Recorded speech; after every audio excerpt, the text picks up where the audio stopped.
ہم جیسے بدنصیب لوگ جو کہتے ہیں کہ صاحب ہم قرآن کی بہت عزت کرتے ہیں، بہت احترام کرتے ہیں، ہم اپنے علماء سے مسئلہ پوچھتے ہیں کہ مولانا کمرے میں قرآن اگر رکھا ہے الماری کے اوپر اور ہم اس سے زیادہ اونچائی پر ہم سوئے ہوئے ہیں تو کہیں قرآن کی توہین تو نہیں ہو رہی ہے، قرآن کی انسلٹ تو نہیں ہو رہی ہے؟ ہمیں اتنا احترام کرتے ہیں قرآن کا، لیکن معاف کیجئے گا اس قرآن کو پڑھنے کی، اس پر غور کرنے کی، اس سمجھنے کی ہمیں توفیق نہیں۔ میرے بھائیوں، رمضان کا مبارک مہینہ بہت بہترین موقع ہے قرآن کے ساتھ جڑنے کا۔ امام مالک رحمۃ اللہ علیہ بہت بڑے محدث تھے، ان کے پاس حدیث سیکھنے کے لیے پوری دنیا سے لوگ آتے تھے، مگر امام مالک رحمۃ اللہ علیہ رمضان کا مہینہ آتا تھا حدیث کا درس بند کر دیتے اور اپنے طلباء سے کہتے تھے جاؤ رمضان آ چکا ہے، قرآن کا مہینہ آ چکا ہے، اب اس مہینے میں مجھے قرآن کے ساتھ ٹائم اسپینڈ کرنے دو، میں قرآن کی تلاوت پہ، قرآن کے تدبر پہ میں ٹائم صرف کروں گا، اس ایک مہینے مجھے قرآن کے ساتھ اکیلا چھوڑ۔ اللہ سے میں دعا کرتا ہوں رب العالمین ہم سب کو آنے والے مبارک مہینے میں زیادہ سے زیادہ قرآن کریم کی تلاوت کی توفیق عطا فرمائے، قرآن پر غور و فکر کرنے کی، قرآن پر عمل کرنے کی بھی اللہ تعالی ہم سب کو توفیق عطا فرمائے۔ میرے بھائیوں، میں نے آپ کے سامنے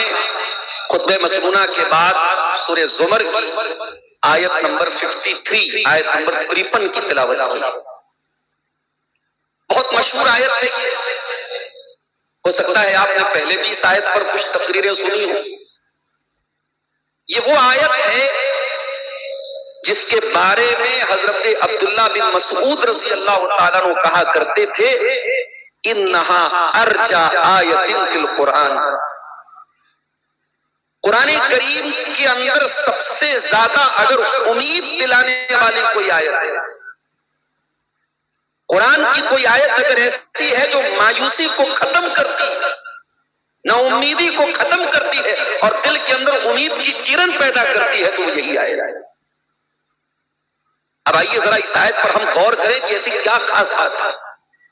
کہ عبداللہ بن مسعود جیسے صحابی کہہ رہے ہیں کہ قرآن کی سب سے زیادہ امید پیدا کرنے والی، امید دلانے والی آیت سورہ زمر کی ہے۔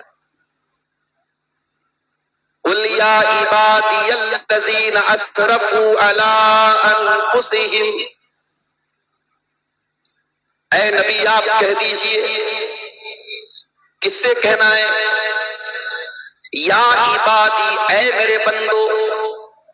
کون سے بندو؟ نماز پڑھنے والے، روزہ رکھنے والے، تہجد پڑھنے والے، قرآن پڑھنے والے، تقوی والے، پرہیزگار لوگ نہیں۔ قُلْ يَا عِبَادِيَ الَّذِينَ أَسْرَفُوا عَلَىٰ أَنفُسِهِمْ، اے نبی آپ میرے ان بندوں سے کہہ دیجئے جو بہت بڑے بڑے پاپ کر کے، بہت بڑے بڑے گناہ کر کے اپنی جان پر ظلم کر چکے ہیں۔ یہ غور کیجئے گا اس لفظ کو، قُلْ يَا عِبَادِيَ الَّذِينَ أَسْرَفُوا عَلَىٰ أَنفُسِهِمْ لَا تَقْنَطُوا مِن رَحْمَتِ اللَّهِ، اے نبی آج آپ کو نمازیوں سے نہیں بولنا ہے، تہجد پڑھنے والوں سے آپ کو خطاب نہیں کرنا ہے، روزہ رکھنے والوں سے آپ کو خطاب نہیں کرنا ہے، اے نبی آج آپ کو ان لوگوں سے خطاب کرنا ہے، ان لوگوں سے بولنا ہے جو بہت بڑے بڑے گناہ کر چکے ہیں، بہت بڑے بڑے پاپ کر چکے ہیں، کوئی شراب کے نشے میں دھت ہے، کوئی زنا کر چکا ہے، کوئی حرام کاروبار کر چکا ہے، کوئی کسی غلط کام میں مبتلا ہے۔ اے دنیا کے پاپیو، اے دنیا کے گنہگارو، اے گناہ کر کر کے، پاپ کر کر کے، جنہوں نے اپنی جان کے اوپر انیائے کر رکھا ہے، جنہوں نے اپنی جان پر اتیاچار کر رکھا ہے، جنہوں نے اپنی جانوں پر ظلم کر کے رکھا ہے۔ اچھا اللہ نے ڈائریکٹ یوں کیوں نہیں بولا اے نبی آپ گنہگاروں سے بولتے ہیں؟ اللہ نے گنہگاروں کو بھی یہ حوصلہ دیا، اے گنہگاروں تم جتنا بھی گناہ کر لو تم اللہ کی بندگی سے باہر تو نہیں نکل سکتے، پاپ کرتے کرتے زمین تمہارے پاپوں سے بھر جائے، نہیں نکل سکتے، تمہیں گھوم پھر کر کے آنا تو اسی دھرتی پر ہے، اسی زمین پر ہے۔ اے میرے گنہگار بندو، سب کے بعد تم میرے بندے ہو، میں تمہیں اپنا بندہ مانتا ہوں۔ ہائے میرے رب تو کتنا کریم ہے، جو تیرے ساتھ شرک کر رہے ہیں تو ان کو بھی اپنا بندہ کہہ رہا ہے، جو تجھے گالیاں دے رہے تو ان کو بھی اپنا بندہ کہہ رہا ہے، جو تیری دھرتی پر زنا کر رہے ہیں اے اللہ تو ان کو بھی اپنا بندہ کہہ رہا ہے۔ آج بیٹا باپ کی شان میں بدتمیزی کر دے، باپ بیٹے کو گھر سے نکال دیتا ہے، بیٹی ماں کے ساتھ زبان چلا دے، ماں بیٹی سے بات تک نہیں کرتی ہے۔ اے اللہ تو کتنا حلیم ہے، تو کتنا کریم ہے، اے اللہ تیری رحمتوں کا کوئی ٹھکانہ نہیں، تو گنہگاروں کو بھی اپنا بندہ کہہ رہا ہے۔ اے اللہ تیری محبت پر قربان جاؤں تو بندہ کہہ کے مخاطب کر رہا ہے، قل یا عبادی الذین اسرفوا، اے میرے وہ بندو جنہوں نے گناہ کر کر کے اپنی جانوں کے اوپر ظلم کیا ہے۔ ایک نقطہ یہ بھی ملا، گناہ کر کے ہم دوسروں کا نقصان تو بعد میں کرتے ہیں، پہلے تو اپنا نقصان کرتے ہیں۔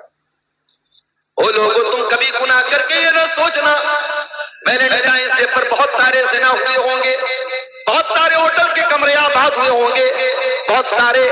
بدکاری کے کام ہوئے ہوں گے، وقتی طور پر چند منٹوں کے لیے چند گھنٹوں کے لیے لوگوں کو مزہ آیا ہوگا، لیکن یاد رکھو میرے پیارے ساتھیو، گناہ کی نحوست انسان کے جسم کے اوپر بھی پڑتی ہے، انسان کی ذات پر بھی پڑتی ہے، انسان کے بال بچوں پر بھی گناہ کا اثر پڑتا ہے، انسان کی صحت پر بھی گناہ کا اثر پڑتا ہے، انسان کی سواری پر بھی گناہ کا اثر پڑتا ہے، انسان کی روزی روٹی پر بھی گناہ کا اثر پڑتا ہے۔ گناہ وقتی طور پہ آپ کو مزہ دے سکتا ہے، لیکن گناہ پرماننٹلی دائمی طور پر گناہ نقصان ہی دے کر کے جائے گا۔ ہم جن کی اولاد آدم علیہ السلام، ذرا قرآن میں ان کا واقعہ اٹھا کے دیکھیں۔ آدم علیہ السلام کو اللہ تعالیٰ نے جنت میں رکھا اور اللہ نے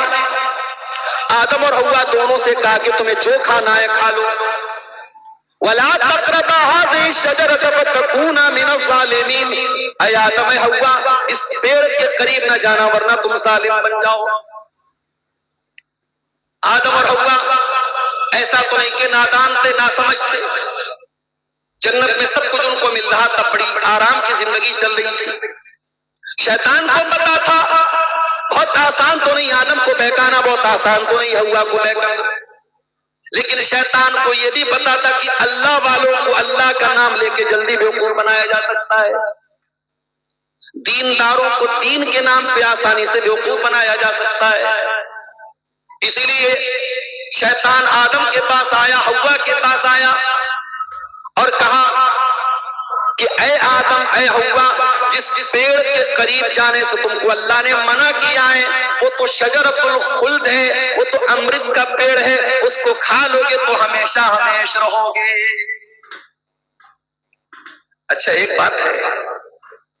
آدم علیہ السلام کو شیطان نے جب بہکانے کی کوشش کی تو لالچ کیا دلایا کہ اے آدم ہمیشہ رہو گے۔ اس کا مطلب کہ انسان کو لائف میں کوئی چیز ملے اور وہ پرماننٹلی ملے، ہمیشہ ملے، یہ انسان کی نیچرل خواہش ہے، فطری خواہش ہے۔ آدم علیہ السلام کے اندر بھی یہ خواہش ہے، اور شیطان کو پتا تھا کہ یہ جال میں پھینکوں گا تو آدم کو آسانی سے میں اپنے جال میں لے سکتا۔ کہاں اے آدم اے حوا اس پیڑ کو تم کھا لو گے تو ہمیشہ ہمیشہ تم جنت میں رہو گے۔ وَقَاسَمَهُمَا إِنِّي لَكُمَا لَمِنَ النَّاصِحِينَ، اور شیطان نے جھوٹی قسم بھی کھائی، اللہ کی قسم کھا کے میں کہتا ہوں میں تمہاری بھلائی چاہتا ہوں، میں تمہارا خیر خواہ ہوں۔ جب شیطان نے قسم کھا لی تو ہمارے باپ آدم اور ہماری ماں حوا اس کے دھوکے میں آ گئے۔ فَدَلَّاهُمَا بِغُرُورٍ، شیطان نے دونوں کو اپنے شیشے میں اتار لیا، دونوں کو دھوکے میں ڈال دیا۔ فَلَمَّا ذَاقَا الشَّجَرَةَ بَدَتْ لَهُمَا سَوْآتُهُمَا، اور جیسے ہی دونوں نے اس پیڑ کے پھل کو چکھا فوراً دونوں کے بدن سے کپڑے اتر گئے، دونوں ننگے ہو گئے۔ دیکھو اللہ کی نافرمانی کا نتیجہ دیکھو، آدم علیہ السلام اللہ کے نبی ہیں، پہلے انسان ہیں، تمام انسانوں کے باپ ہیں، لیکن جس کام سے اللہ نے منع کیا تھا، جیسے ہی انہوں نے وہ کام کیا، پہلا نتیجہ کیا نکلا؟ ان کے بدن کے کپڑے اتر گئے، دونوں ننگے ہو گئے۔ اچھا، جب دونوں ننگے ہو گئے تو یہ نہیں ہوا کہ ننگے ہو کر کے وہ آرام سے رہیں، جیسے وہ ننگے ہوئے فَطَفِقَا يَقْصِفَانِ عَلَيْهِمَا مِنْ وَرَقِ الْجَنَّةِ، دونوں جنت کے پتوں کو پکڑ پکڑ کے اپنی شرمگاہ کو ڈھانپنے لگے۔ دونوں کو ننگا رہنا بالکل بھی پسند نہیں تھا۔ او دنیا والو، اگر تم واقعی میں آدم کی اولاد ہو اور واقعی میں تم حوا کی اولاد ہو تو خبردار ننگے رہنا کبھی گوارا نہ کرنا، ننگے پن کے قریب نہ جانا، ولگیرٹی کے قریب نہ جانا، اشلیلتا کے قریب نہ جانا۔ جس کو ننگا پن پسند ہو، آج دنیا کے بڑے بڑے ترقی یافتہ لوگ وہ سمندر کے کنارے ننگے ہو کر کے ان کی عورتیں لیٹی رہتی ہیں، اور اس کو ترقی کا نام دیا جاتا ہے، اس کو تفریح کا نام دیا جاتا ہے۔ اے دنیا کے بے شرموں اور بے غیرتوں، تم اپنا نام آدم کی اولاد سے کٹوا دو۔ اگر تم واقعی میں آدم کی اولاد ہو، اگر واقعی میں تم آدم کے بیٹے ہو، تو تمہیں ننگا رہنا بالکل بھی پسند نہیں ہونا چاہیے۔ جس کے اندر آدم علیہ السلام کی خصلت ہوگی، جو حقیقت میں آدم کا بیٹا کہلانے کے لائق ہے، جو حوا کی بیٹی کہلانے کے لائق ہے، وہ ننگا رہنا کبھی پسند نہیں کرے گا، وہ ننگا رہنا کبھی پسند نہیں کرے گی۔ دونوں اپنے بدن کو پتے سے ڈھانپنے لگے، اور جب دونوں کو احساس ہوا کہ شیطان نے تو ہم سے غلط کام کروا دیا، دونوں کو فوراً احساس ہوا اور دونوں نے اللہ کی بارگاہ میں ہاتھ اٹھایا اور بڑی پیاری دعا کی، ربنا ظلمنا انفسنا وان لم تغفر لنا وترحمنا لنکونن من الخاسرین۔ اے اللہ، ہم نے یہ جو غلطی کی ہے،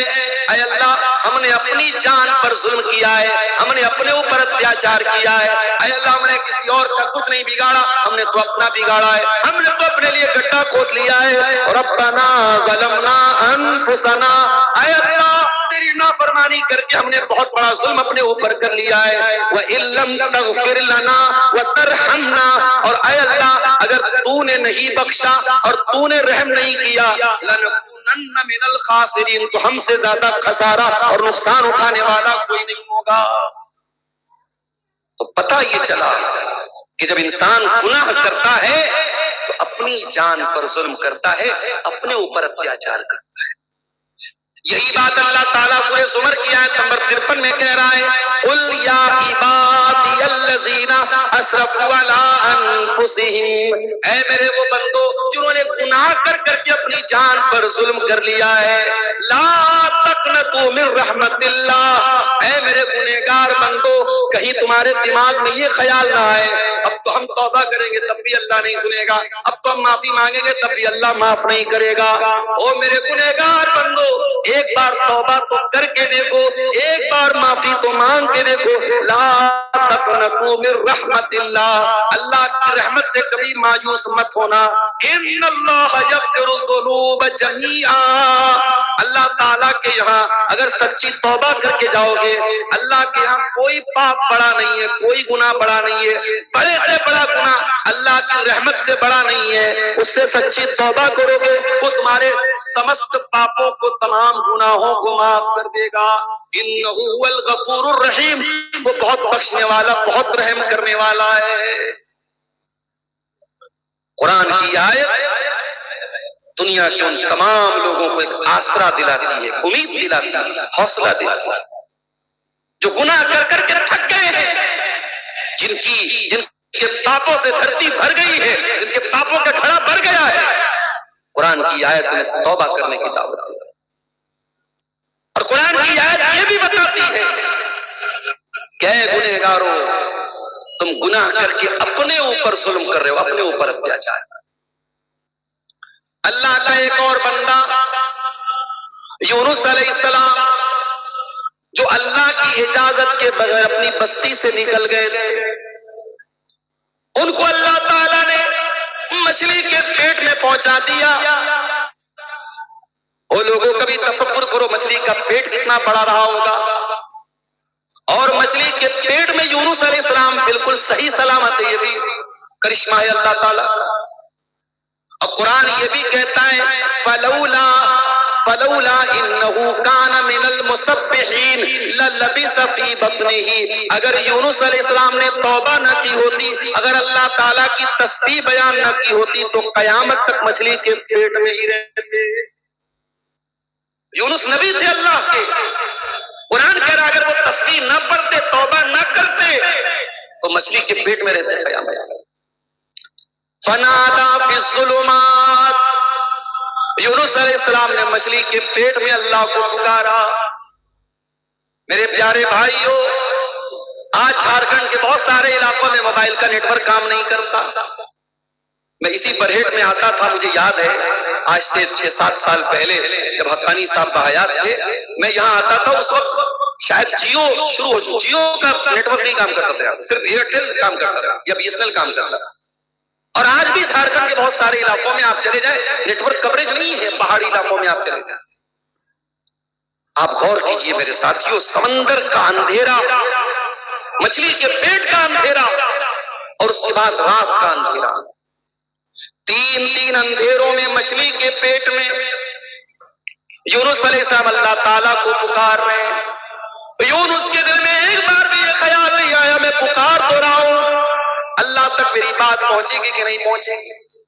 وہ لوگوں جہاں کسی نیٹ ورک کا کوریج نہ ہو، جہاں دنیا کا کوئی سم کام نہ کرتا ہو، وہاں میرے پروردگار کا نیٹ ورک موجود ہے۔ فنادا فی الظلمات، حضرت یونس علیہ السلام نے مچھلی کے پیٹ میں اللہ کو پکارا، اور کیسے پکارا؟ فرمایا اللہ الہ الا انت سبحانک انی کنت من الظالمین، کہا ہے پروردگار تیرے سوا میرا کوئی سہارا نہیں ہے، تیرے سوا میرا کوئی معبود نہیں ہے۔ سب سے پہلے توحید کا اقرار کیا۔